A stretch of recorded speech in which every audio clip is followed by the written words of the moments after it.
বিসমিল্লাহির রহমানির রহিম। আসসালামু আলাইকুম। চলো গাইস, বেগুন ভর্তা বানাই, যেটা খেলে তোমার মুখের রুচি শুধু বাড়তেই থাকবে। প্রথমে লবণ হলুদ মেখে বেগুনটাকে তেলে ভেজে নেব। তারপর রসুনের কোয়াগুলো এভাবে লাল লাল করে ভেজে নেব। এরপর 5-6টা শুকনো মরিচ ভেজে নেব।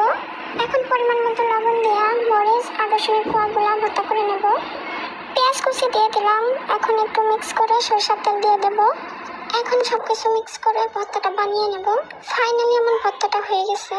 মুখে রুচি না থাকলে এভাবে বানিয়ে খেতে পারেন। 2 প্লেট ভাত এভাবে খেয়ে ফেলতে পারবেন।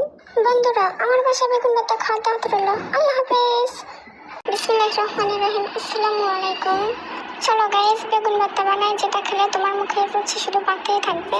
প্রথমে লবণ হলুদ মেখে বেগুনটাকে তেলে ভেজে নেব। তারপর রসুনের কোয়াগুলো এভাবে লাল লাল করে ভেজে নেব। এরপর 5-6টা শুকনো মরিচ ভেজে নেব। এখন পরিমাণ মতো লবণ দিয়ে মরিচ আর রসুনের কোয়াগুলো ভর্তা করে নেব। পেঁয়াজ কুচি দিয়ে দিলাম। এখন একটু মিক্স করে সরষের তেল দিয়ে দেব। এখন সবকিছু মিক্স করে ভর্তাটা বানিয়ে নেব। ফাইনালি আমার ভর্তাটা হয়ে গেছে। মুখে রুচি না থাকলে এভাবে বানিয়ে খেতে পারেন। 2 প্লেট ভাত এভাবে খেয়ে ফেলতে পারবেন। বন্ধুরা, আমার বাসায় বেগুন ভর্তা খাওয়া দাওয়াত রইল। আল্লাহ হাফেজ।